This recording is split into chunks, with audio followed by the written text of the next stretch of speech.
Kanalımıza hoş geldiniz.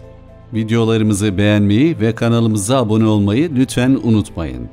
Öksürüğe evinizde bulabileceğiniz doğal çözümler nelerdir? Kuru ve balgamlı öksürüğü en çabuk ne keser? Yetişkinlerde ve çocuklarda en hızlı öksürük kesici İbrahim Saraçoğlu kürünün tarifini videomuzda bulacaksınız. Mevsim geçişlerinde ve kış aylarında 7'den 70'e herkesin kabusu soğuk algınlığı ve öksürük nöbetleridir.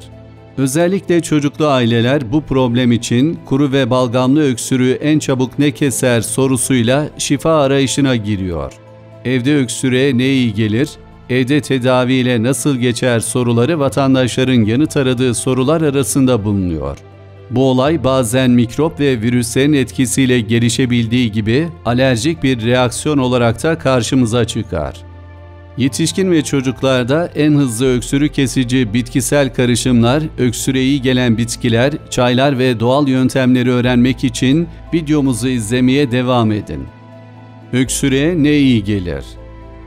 Öksürük için bilinmesi gereken en önemli konulardan biri, öksürüğün bir savunma sistemi olduğu, öksürüğü geçirmek yerine öksürüğe etken olan nedenlerin tespit edilip tedavi edilmesidir.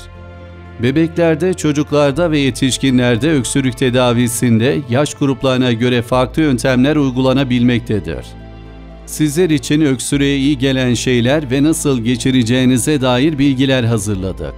Evde bu yöntemleri uygulayarak öksürük şikayetlerini azaltabilir ya da tamamen kurtulabilirsiniz. İşte öksürüğe iyi gelen şeyler: ayva çayı, ekinezya çayı, yaseminli portakal çayı, kuşburnu çayı, sütlü bal, ıhlamur, zencefil, ada çayı, pekmez, pastil, günde en az 2 litre su, zerdeçal ve zencefil. Öksürüğü ne geçirir?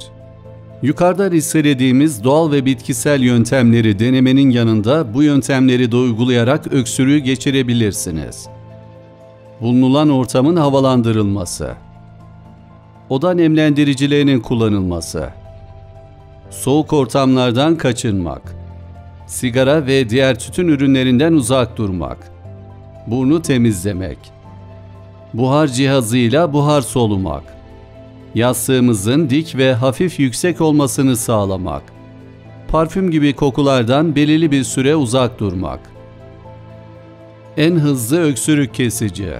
Öksürüğe kesin çözüm yöntemleri vardır, tabii bu durum yine de kişiden kişiye değişebilir. Öksürüğü ne keser? Bu yöntemlerden bahsedelim. 1 tatlı kaşığı balı bardağa koyun, 1 çay kaşığı toz zencefili karıştırarak krem şekline getirin, daha sonra için.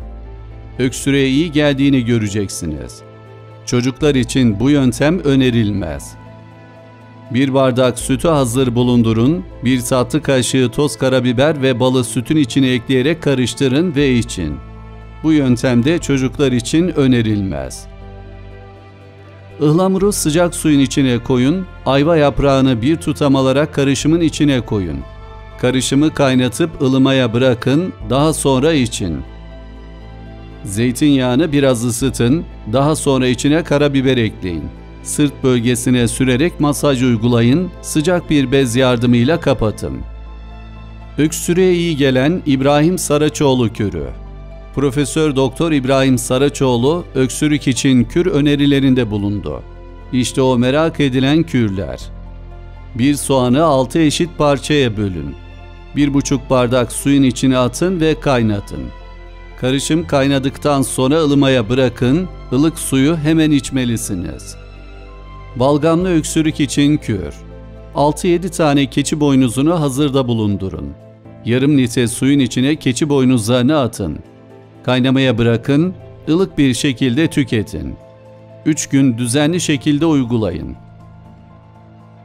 Videolarımızı beğenmeyi ve kanalımıza abone olmayı lütfen unutmayın. Sağlıklı günler.